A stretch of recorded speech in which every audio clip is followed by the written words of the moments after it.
Salut à tous et bienvenue sur Crypto LFDM et aujourd'hui on va parler de fiscalité et ne vous inquiétez pas, aujourd'hui on ne va pas parler d'argent que vous allez donner à l'État mais d'argent que l'État va vous donner et on va voir ça tout de suite dans cette vidéo. Salut à tous et bienvenue sur Crypto LFDM. Aujourd'hui je suis en compagnie de Maxime le fiscaliste que vous connaissez très bien et aujourd'hui on va parler d'une aide potentielle aux entreprises consommatrices d'énergie. Vous allez voir ça tout de suite avec Maxime. Maxime va nous en dire plus tout de suite. Oui, salut, bonjour. Merci de me réinviter encore sur la chaîne. Aujourd'hui, on va faire un peu du réglementaire, on va dire, et autre chose que de la fiscalité pure et dure. On va commencer à parler de cette aide pour laquelle on peut faire une demande depuis le 4 juillet pour les entreprises qui sont grandes consommatrices de gaz et électricité. Et pour lesquels effectivement l'électricité représente une grande part de leur charge. Et il y a une aide qui a été mise en place depuis le 4 juillet et pour lequel vous pouvez demander justement cette aide sous forme de subvention. Donc le but c'est d'aider en fait ces aides grandes consommatrices d'électricité. Donc le but c'est d'aider les entreprises qui sont grandes consommatrices d'électricité et pour lesquelles en fait sur l'année 2021 les dépenses de gaz ou d'électricité ont atteint plus de 3% de leur charge sur l'année. Donc il faut que ça représente au moins 3% de leur chiffre d'affaires sur 2021. Et également il faut que sur les périodes sur lesquelles elles peuvent demander l'aide, il y ait un doublement du coût unitaire d'achat d'électricité. Il y aura deux périodes éligibles qui seront les périodes de mars, avril, mai 2022 et aussi de juin, juillet, août 2022 avec deux possibilités de demander. La première période vient de s'ouvrir le 4 juillet, donc vous avez 45 jours pour faire ces demandes et obtenir une aide. Pour obtenir l'aide, il faut passer par un expert comptable, puisqu'il faudra fournir pas mal d'attestations. Il faudra aller sur impôts.gouv, comme un peu ce qui s'est passé pour le fonds de solidarité ou les aides pour coûts fixes. Donc vous allez devoir vous mettre en lien avec votre expert comptable, faire la demande sur votre espace professionnel par votre expert comptable, qui lui-même va donner des attestations, afin que vous puissiez avoir l'aide qui va venir compenser vos charges d'électricité. Alors l'aide, elle est capée, elle est de 30% des coûts plafonnés à 2 millions d'euros pour les entreprises qui ont subi une baisse d'excédent brut d'exploitation, de 30% par rapport à 2021, ou qui ont des pertes d'exploitation. Impôts.gouv sur l'espace professionnel, et dans la rubrique messagerie, sur votre rubrique messagerie, vous aurez la possibilité de saisir, de trouver dans les onglets je demande l'aide pour les entreprises grandes consommatrices d'électricité et justement de remplir l'attestation. Normalement, c'est votre expert comptable qui va le faire et de procéder à tous les calculs et de donner toutes les attestations qui permettent de bien prouver que vous êtes éligible à l'aide. Et maintenant, on va parler de la lutte contre le blanchiment de capitaux et notamment de l'accord provisoire concernant la transparence des transferts de cryptoactifs.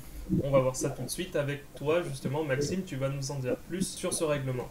Alors effectivement, en plus de l'aspect aide et subventions au niveau national sur cette aide des entreprises grandes consommatrices d'électricité, on voulait vous faire aussi un point sur les questions réglementaires et les accords provisoires qui ont eu lieu fin juin, le 29 et 30 juin. Il y a eu ces communiqués de presse au niveau européen sur deux accords provisoires au niveau de l'accord TRF et de l'accord MiCA.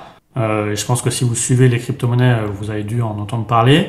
Et c'est intéressant d'en parler justement pour voir à terme ce qui pourra arriver sur la réglementation en matière de crypto-monnaie. Alors sur les délais d'application, on pense plutôt sur une application sur 2024. Là pour le moment on est encore sur des accords provisoires qui demandent à ce qu'il y ait d'autres accords définitifs qui permettent la mise en place définitive justement de ces accords. Mais sur l'aspect réglementation TRF, ça sera en fait la possibilité de mettre en place une règle de travel rule, donc une règle de voyage, et qui permet en fait d'obliger les exchanges, les plateformes centralisées, à collecter des informations dès qu'il y aura des échanges entre plateformes dès le 1er euro. Voilà. Il y avait au début des questions de plafond, peut-être 1000 euros, mais là on a une obligation de collecter des informations sur les échanges entre plateformes centralisées dès le 1er euro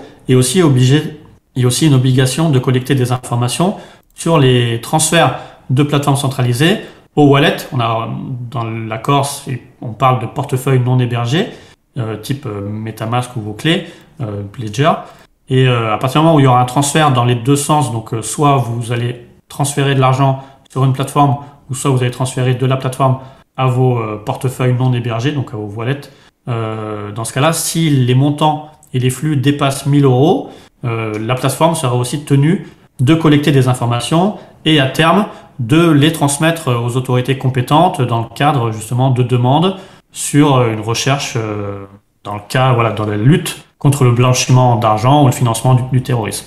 Donc c'est important parce que les plateformes, et on vise justement ces prestataires de services d'actifs numériques, tenus de collecter des informations sur les échanges entre exchanges dès le premier euro, ou alors sur les échanges plateforme wallet dès 1000 euros. Et par contre, effectivement, si on reste sur la DeFi ou sur des échanges effectivement entre particuliers, entre wallets privés, dans ce cas-là, il n'y a pas d'obligation de collecte d'informations. Mais à terme, il est prévu effectivement que après la mise en place de cet accord et de ce règlement qui va coller sur le calendrier du règlement MiCA, qu'effectivement après 18 mois, il y ait une étude d'impact qui permettrait effectivement d'aller chercher plus d'informations, peut-être avec des seuils inférieurs, ou aller chercher sur la DeFi. Voilà. Donc ça, c'est l'aspect TRF, le premier règlement accord européen, mais qui reste encore un accord provisoire et qui ne devrait pas être en place avant 2024. D'accord, pas en place avant 2024. Par contre, il y a autre chose à dire aussi. On en avait parlé en aparté. Quelque chose qui me préoccupait depuis pas mal de temps, j'en avais parlé dans quelques vidéos, à savoir le contrôle des stablecoins. C'est-à-dire que à partir d'un certain montant, ou je ne sais plus, on aurait une obligation de KYC. En fait, c'est sur les aspects réglementation MiCA et qui donne une structure juridique et réglementaire dans l'Union européenne, justement sur l'utilisation des cryptoactifs. Et même si pour le moment, dans ce MiCA 1, parce qu'on va en parler après, il y aura sûrement un MiCA 2 qui va arriver, vu les déclarations de Christine Lagarde fin juin également. Pour le moment, dans ce MiCA 1, on vise la plupart des cryptoactifs, et notamment les stablecoins, mais on vise pas les NFT ou la DeFi. Mais sur les stablecoins, effectivement, il y a eu des obligations particulières. Le fait que pour les émetteurs, il faudra avoir un siège en Union européenne, qu'il faudra avoir un ratio de 1 pour 1, justement pour éviter au maximum ce qu'on a connu dernièrement sur les crashs, et pouvoir avoir un remboursement des utilisateurs et du consommateur, parce que on vise justement par ce règlement à avoir un renforcement des prérogatives du consommateur, et également une limitation des volumes de transactions qui serait un volume limité à 200 millions de transactions par jour, donc ce qui est peu, sur l'utilisation des stablecoins. Et également en limitant au maximum l'utilisation de stablecoins sur des devises étrangères, donc autres que l'euro, avec une obligation que si ces personnes veulent mettre en place des échanges de stablecoins en Union européenne, d'avoir leur siège en Union européenne. Voilà. Et à côté de ça, sur ce règlement MiCA, donc cet autre aspect de réglementation, il y a aussi la création de ce PSAN européen avec des obligations renforcées justement de contrôle sur les prestations pour que les consommateurs soient mieux avertis sur les dangers d'utilisation des crypto-monnaies et puissent engager plus facilement la responsabilité de ces prestataires de services. Et maintenant, on va passer à un sujet qui va sûrement intéresser plus d'un, l'échange automatique d'informations au niveau mondial cette fois-ci. Voilà, c'est pour finir le panorama de ce qui pourrait arriver en matière de réglementation, et là on est vraiment sur du fiscal pur et dur. À la fois, on a ce projet de DAC 8 en Union européenne, donc de directive pour l'échange automatique d'informations entre les États membres de l'Union européenne, pour inclure les cryptos, mais pour le moment, on n'a pas un calendrier encore assez fixe et des modalités pour justement vous apporter maintenant plus d'informations. Mais par contre, au niveau OCDE, donc au niveau mondial, il y a ce dispositif CARF de transmission automatique de données en matière de crypto-monnaie sur les pays et entre les administrations fiscales des pays, comme ce qui existe pour les normes CRS et les informations bancaires qui existent actuellement. Donc, au niveau de l'OCDE, ils essayent de mettre en place un régime plutôt standard en matière de crypto-monnaie et d'avoir quelque chose de lisible et de plus facilement identifiable sur la fiscalité des crypto-monnaies. Mais en parallèle, ils ont vu qu'il faudrait renforcer ces échanges automatiques d'informations en matière de crypto-monnaie. Et là, on parle vraiment d'échanges automatiques entre administrations fiscales des pays sur justement plusieurs opérations crypto, à la fois sur les échanges crypto-crypto, sur les échanges crypto-monnaie fiat, aussi sur les achats de biens et de services en matière de crypto, aussi sur les transferts de crypto. Pour le moment, on est vraiment au début, il y a une consultation publique sur justement à partir depuis mars, sur justement les premières mesures de ce dispositif CARF qui permettrait à terme d'avoir un échange automatique d'informations. À la suite de ces commentaires publics et de cette consultation publique, il y a déjà eu une première réunion qui a eu lieu fin mai. Et une fois que tout sera validé sur les informations à communiquer et sur toutes les opérations qui seront identifiées sur cet échange automatique d'informations, il y aura une deuxième phase qui sera sur l'intégration sur peut-être un instrument multilatéral entre les États pour faire ce transfert automatique d'informations.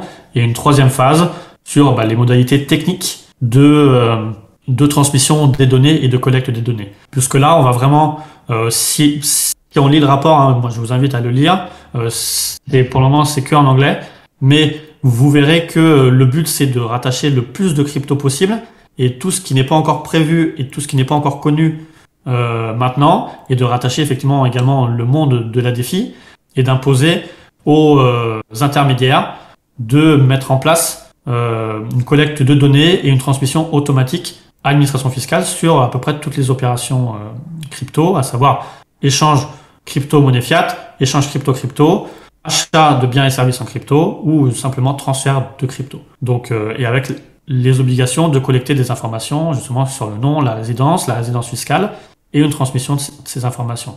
Alors peut-être qu'à terme, quand on aura identifié toutes les règles, on pourra aussi identifier les moyens d'éviter ce transfert automatique d'informations avec les possibilités sur les questions de résidence fiscale et d'avoir plusieurs résidences fiscales, un peu ce qui existe en matière de CRS. Mais en tout cas, c'est quelque chose qui va arriver bientôt et on aura un rapport complémentaire avec plus d'informations en octobre 2022. Donc on vous fera aussi un peu d'actu sur ce point-là pour vous dire justement quelle est la prochaine étape de ce mécanisme CARF. Écoutez, si vous voulez en savoir plus, vous allez sur la chaîne de Maxime. Vous n'hésitez pas évidemment à vous abonner et à lui mettre un pouce bleu, voilà, parce que il donne énormément de son temps pour ses vidéos. Et je vous rappelle que tout ça, c'est tout le temps bénévole, que ce soit de mon côté ou de ce côté. On essaye de le donner au maximum, on n'est pas obligé, mais on le donne justement parce qu'on aime partager.